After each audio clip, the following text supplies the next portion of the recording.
আমি মোহাম্মদ আনিসুর রহমান সোহেল। আমি একজন ক্ষুদ্র ব্যবসায়ী। আমার প্রতিষ্ঠান বসুন্ধরা সিটি মার্কেটে। সারা বাংলাদেশের পিআই ফোন ইন্ডাস্ট্রির ব্যবসায়ীদের যে সংগঠন মোবাইল বিজনেস কমিটি বাংলাদেশ, সেটার আমি একজন সদস্য, আন্তর্জাতিক বিশ্ব সম্পাদক।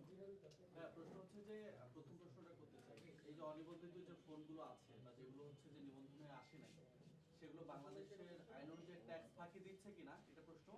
আর দ্বিতীয় প্রশ্ন, যে ডিসেম্বরের 1 তারিখের মধ্যে রেজিস্টার করার জন্য আইএমএ নম্বর জমা দেওয়ার কথা ছিল, তাদের অভিযোগ সেগুলো আপনারা দেন নাই, এটা এসে না দেওয়ার কারণ কি বা জমা দেননি কেন?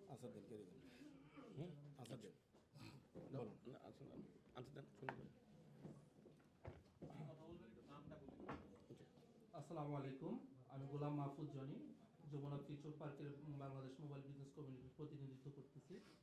ভাই যে প্রশ্নটা করলেন যে ট্যাক্স ফাঁকি দেয় কিনা, এটা আসলে আপনারা যদি দেখতে পান, আমাদের আসলে এখন পর্যন্ত সরকার এনইআর বাস্তবায়ন করতে গিয়া আমাদের উপরে, আপনারা যে প্রশ্নটা করছেন এটা রিলেটেড যে আমরা ট্যাক্স ফাঁকি দেই কিনা। আসলে বিগত 10-15 বছরে আমাদের যে ইন্ডাস্ট্রিটা কিভাবে চলতেছে, আমাদের ইন্ডাস্ট্রির প্রত্যেকটা দোকান আমরা ভ্যাট দেই, ট্যাক্স দিই। তো আমরা যে ভ্যাট দিয়ে, ট্যাক্স দিয়ে কোন ক্যাটাগরির ফুডের ব্যবসা করতেছি, সরকার কি এটা এখন পর্যন্ত তদারকি করছে কিনা, আমার প্রশ্ন হচ্ছে এটা। আর বাংলাদেশের যে ডিজিটালাইজেশন, এটার পিছনে পিআই ফোনের অনেক বড় অবদান।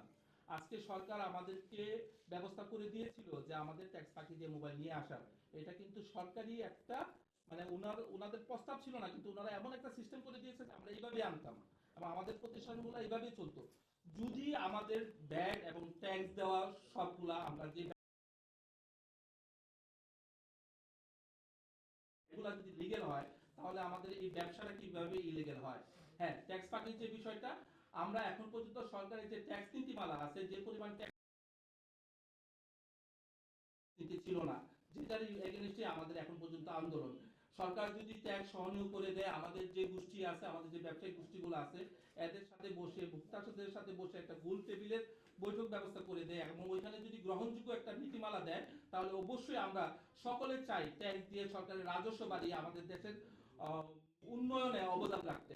এবং এখানে আমাদের কথা আছে, এখানে হচ্ছে এনইআর সিস্টেমটা যে বাস্তবায়ন করা হয়েছে, আমরা লাস্ট কনফারেন্সে বলছিলাম এটার যে এনইআর সিস্টেমটা বাস্তবায়ন করলে এটার যে ডিফিকাল্টিস গুলো আছে, এগুলো না সরায় যে বাস্তবায়ন করা হয়েছে, এর ফলে আমাদের সামাজিক এবং আর্থিক যে ক্ষতিগুলো হবে, এগুলা কিন্তু সরকার বিবেচনা করে নাই।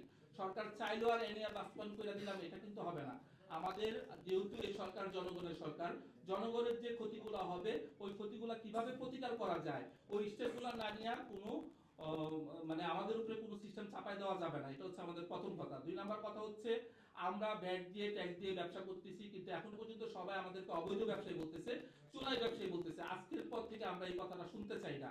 আমরা বৈধভাবে সরকারকে ট্যাক্স দিয়ে নতুন মোবাইল এবং পুরাতন মোবাইল, যেটা আমাদের বাংলাদেশ উন্নয়নশীল দেশ, আমাদের দেশ কিন্তু উন্নত দেশ না। আমাদের এই দেশের প্রত্যেকটা রুট লেভেলের মানুষের স্বপ্ন অল্প টাকায় ভালো একটা ফোন ইউজ করবে। অনেক সময় একটা ফ্ল্যাগশিপ মোবাইল লক্ষ টাকা দাম হয়, যেটা নতুন কিনে ইউজ করার মতো যোগ্য, মানে যোগ্যতা তাদের নাই, তাদের শখ আছে কিন্তু পূরণ করতে পারে না। যেটা ইউজফুলের বাজার দিয়ে আমরা সেটা চাহিদাটা পূরণ করি। আমাদের পার্শ্ববর্তী যে দেশগুলোতে প্রত্যেকটা কোম্পানির ম্যানুফ্যাকচার কোম্পানি আছে, তারপরে ওই দেশগুলোতে ইউজফুলের নীতিমালা আছে, ইউজফুল বৈধ, কিন্তু আমাদের দেশে এখন পর্যন্ত কোনো নীতিমালা করা হয়নি। এই নীতিমালাগুলো যদি বাস্তবায়ন না করে, সরকার প্রজ্ঞাপন আকারে জারি না করে আমাদের উপরে অনৈতিকভাবে কোন একটা সিস্টেম চাপাই দেওয়া হয়, এটা আমরা কোনো সময় মেনে নেব না। আমরা এনইআর কে স্বাগত জানাই, যদি এইটা বাস্তবমুখী জনসাধারণের সিকিউরিটির জন্য ভালো হয়, আমরা ওয়েলকাম জানাই, অবশ্যই করবেন। কিন্তু তৃতীয় পক্ষ কোনো কোম্পানিকে তৃতীয় পক্ষ টাকা দিয়ে এটা করাবে, এটা আমরা মেনে নিব না। যদি সরকারের হয় আমরা মেনে দিব, কিন্তু এটা সরকারি ব্যবস্থাপনায় থাকতে হবে। প্রয়োজনে বাংলাদেশ সেনাবাহিনী তত্ত্বাবধানে এটা চলবে। তো আমরা আমাদের সিকিউরিটি অন্য কোনো পক্ষের হাতে দিব না। Next question.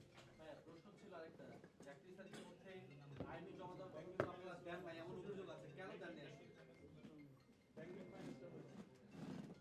আমাদেরকে যে